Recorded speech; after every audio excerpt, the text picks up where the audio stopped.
This is Task 8, Part 2 of Focus Group. Hi Hella. Hey. If you saw this magazine on the shelf next to hundreds of others, what would make it stand out for you and so you would pick it up?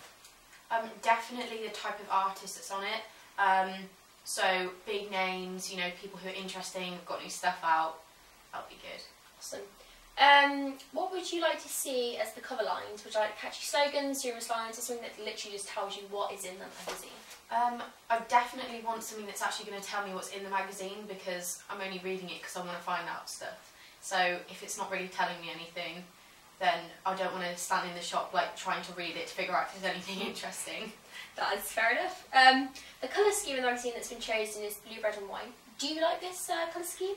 And what colour do you think should be the masthead, which is the main cover of the magazine? Blue and red's nice. I don't think I see that a lot.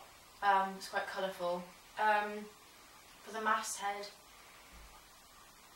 maybe just a simple black. Yeah. Because I think if you added another colour on top of blue and red, it might be a bit busy. Yeah, I agree. From my audience research questionnaire, people said they want to see a male solo artist on the front cover. Do you agree? And should the image be the artist just standing in front of a white wall, like many magazines already do, or should it be an action or an interesting background?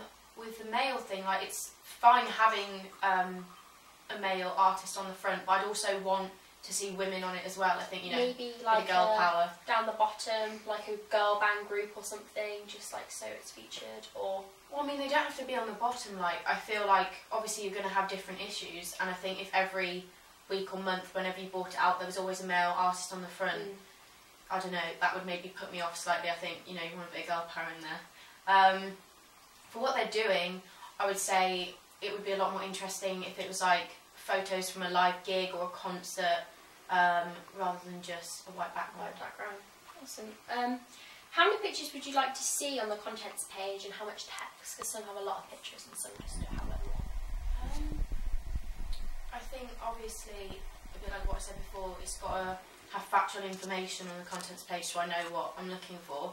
But it would be nice to have a few photos on there so it's not just a page full of text.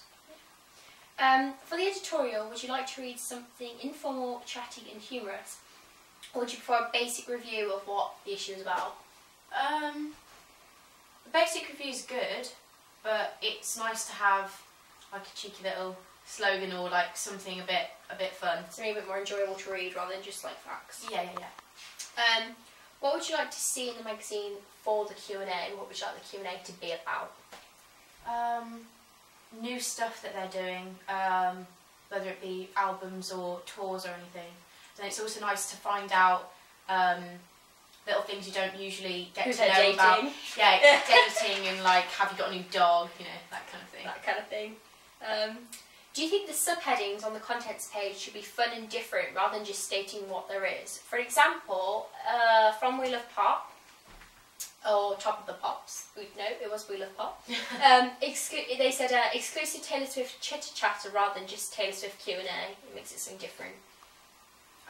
Yeah, I like that. I think that's cool, rather than just stating. It's a Q&A. It's a Q&A. Yeah. Would you like to see? What would you like to see as the image for the double page spread and the Q&A, and how big would you like it? So would you like to be something like lying on the floor, or, you know, maybe not lying on the floor, but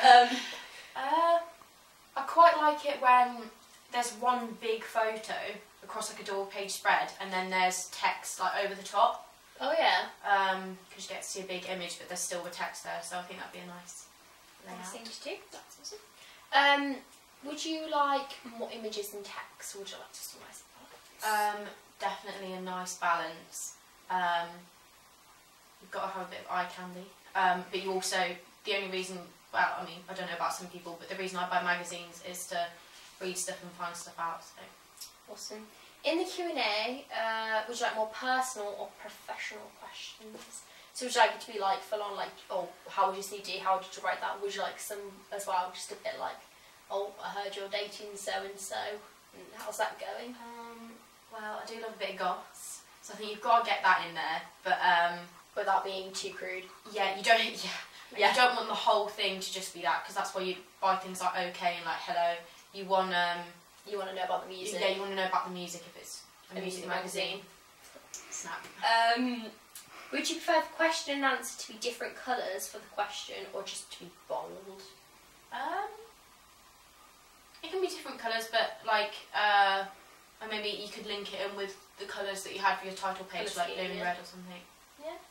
And how much would you roughly pay for the magazine? £2-3. Yeah. Awesome. Thank you. Thanks.